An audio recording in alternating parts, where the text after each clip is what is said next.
Hello again, this is Kate Brown Pernia for Why Not a Hat? Today we're going to do something a little different.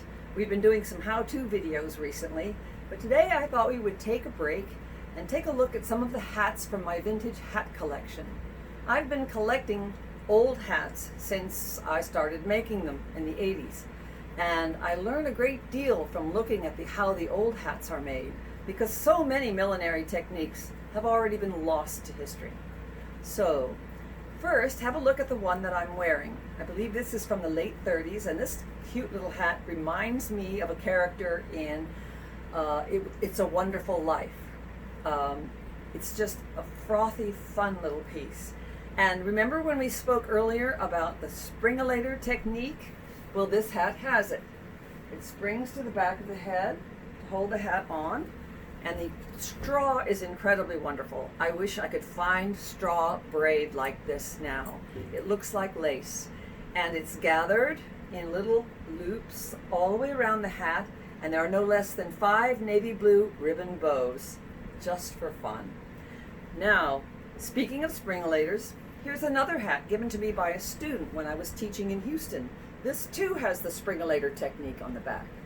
Now, don't be put off when you're shopping for vintage hats, because sometimes you'll see something that is a little bit off, but then you can figure out why it is. For example, this hat has an odd color, sort of pinkish red band on it, and the loop that's holding the hat on the head is also an odd color compared to the ribbon that's decorating.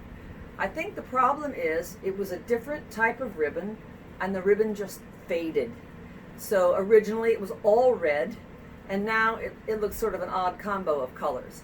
But the fun thing, besides the springulator on this hat, is how this horsehair ruffle was made. It's just 2-inch black horsehair with a braid sewn to the edge, but it's gathered on a piece of wire that loops the hat and just clips in the back. Isn't that clever? Now, this is another beautiful straw. This is from a later period, I think probably 50s, but look at the gorgeous straw. This is a combination of knotted straw braids that is sewn to kind of a green mesh fabric. I suspect it was a straw fabric that was blocked over a wooden shape to make this incredibly beautiful form. And this, a little fun note, in the back is a ribbon, but it's upside down. Isn't that cute? Now, here's one of my favorite vintage hats. This beauty I spotted when my hat club in Houston Hatnet, we went to visit the Dallas Hat Band. I have a little dog hair here I'm trying to get off. There we go. The Dallas Hat Band hosted us for a weekend of millinery activities and fun. And one of the things that we did was we went to a vintage clothing dealer's house, and she had a collection of gorgeous things, a group of hats that I just loved, and this was among them. I fell in love with this hat and couldn't forget it. A couple of years later, I was at the Victorian Elegance vintage show and spotted the same dealer. She was telling a friend that she was downsizing her collection. So I walked up to her and said, "If you still have that late 30s red felt hat, I would love to purchase it from you." She couldn't even remember which hat I was talking about, but she went home and checked her boxes and sent me an email, and I bought the hat. What I love about this hat is it's got so many things going for it. First of all, it's blocked on a wooden form, and then the edge is three pieces, then it's sewn alternatively to get the shape. The hat pins are made from scraps of felt with hand embroidery, and then what holds the hat on the head is not a springulator, but loops of the same felt that hold at the back of the head to hold the hat on, and it also secures this gorgeous veiling. And the ribbon is quite wide, so it had to be darted, like you would dart a blouse or a dress, to make it shape around the crown, and then rolled at the end here with the hat pins through. Excuse me. Anyway, the The label in this hat says Royal Hats of Character, California Style Creators. I suspect this hat was made for a movie. It's probably from a costume collection somewhere. I think it's just a stunning hat. Here's another hat of character. This hat reminds me of a cartoon I used to watch when I was a small child. There was a character called Inky the Clown, and the artist would draw him, and he would run around and get into all kinds of trouble. And he was sort of a Pierrot type character and wore a hat just like this. At the end of the cartoon, when the bad guys were just about to get him, he would jump back into the ink bottle and save himself. So of course I had to have this little hat when I spotted it in a vintage mall. This is a blocked felt hat that hugs the back of the head, and it has a faux shearling edge and two little faux shearling balls on the side, sort of like a clown hat. And the little felt balls on my last video were charming, and people liked those, so I thought maybe you'd need to see this little hat too. Now there's a neat story about this hat. This is another hat that I found in a Galveston vintage mall, a different one. And it's gorgeous. It fits me beautifully. I love the shape. It's a gorgeous black straw in perfect condition. And it had this wonderful little off-white ruffle. But the ribbon on the back of the hat, when I first spotted it, was brown. Excuse the dog barking. Tasha, stop, please, stop. I couldn't figure out why they would put a brown ribbon on a black hat with a white band until I thought about it for a while, and I realized probably because it's an old hat made in the it's about 1937, 1938, as far as I can tell, and the ribbon had sizing in it to stiffen it a bit, and I think the sizing had discolored, and so what was originally a white ribbon had turned brown. So I simply got some white grosgrain and replaced the ribbon.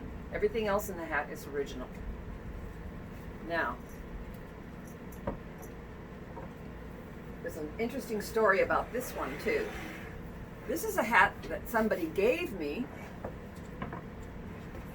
A 90-year-old woman came as a guest to the first hat sale I ever had in New York City when I was learning how to make hats. And she pulled this hat out of a bag and said, "I brought this for you because you're a milliner." And I thought it was quite interesting. It's very, very small. The block that I have it on right now is actually a child-sized block by today's standards.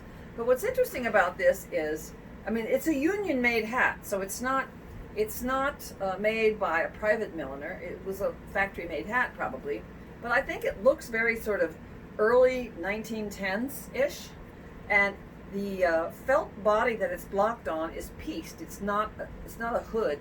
It's 4 pieces of felt sewn together. I can show it to you on the inside. Nothing terribly interesting, but it's just a tube of fabric that is pleated, 1-inch pleats at the top to get it to come into this little bull's eye. And then it's gathered in 2 layers and then sewn to a soft hat band. And I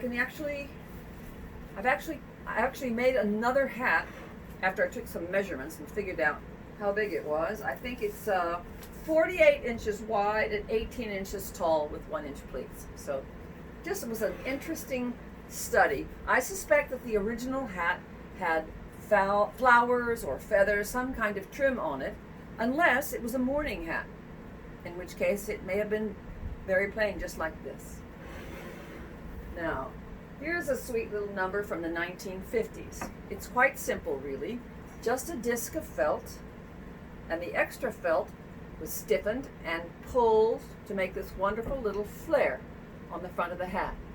And the vintage veiling, so often destroyed in vintage hats, is actually in pretty good condition. I only had to stitch a few little places to get it back into the hat. But that's a sweet little number. I think you could get away with wearing that today. And of course, it's one of my favorite colors of green. And speaking of green, we don't want to leave the 60s out. As you probably know, the 60s were very big on pillbox hats. Jackie Kennedy Onassis certainly popularized those. And this one is not just an interesting straw, it's a polyester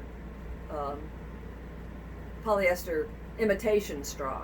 But what was neat about this hat, I thought, was the little ribbon doodad on the very top of the hat, which makes it look like kind of like a pumpkin with a stem. So those of you who are playing around with ribbon trims these days, you might want to add this to your repertoire. Now, last but not least, please have a look at another one of my favorite vintage hats. This is a luscious fur felt. It says so on the inside. La Scala Genuine Luster Imported Hare's Fur, body made in Italy. But the crown of the hat is covered with this wonderful cartridge pleated silk in the center, and then the tassel is a piece of the silk folded over a piece of buckram to the double tassel at the end. I think it looks very Mongolian, don't you? At least that's the impression it gives me. But I've had the hat for quite a while before I took a closer look one day and realized how this tassel had been made. What it is a piece of this same fabric rolled up, secured here at the end, and then frayed. You take a little seam ripper or a needle or something and just pull the edges out until you have a double tassel. Now this hat has a label in it. It says Mabel Wybie, New York. And I got curious about Mabel Wybie. I thought this hat was a late 30s or maybe even early 40s hat. But the other day I Googled Mabel Wybie and I found an article about her in, what was the name of the newspaper? It was,